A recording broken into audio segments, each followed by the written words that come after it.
дядя билетик отдашь и будешь за мальчика.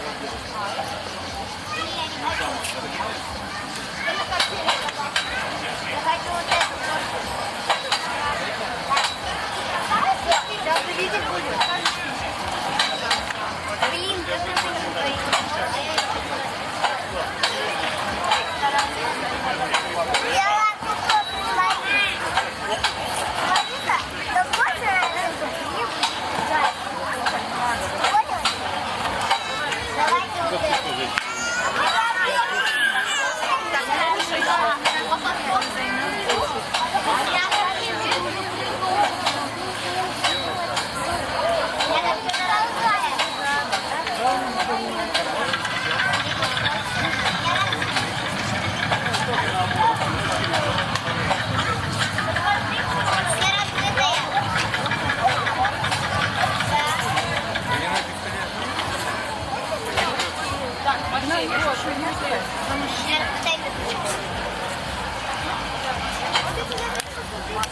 наконец-то я! Че, как, Маша?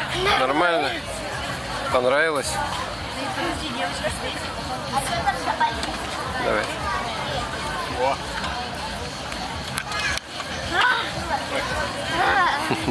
Накаталась.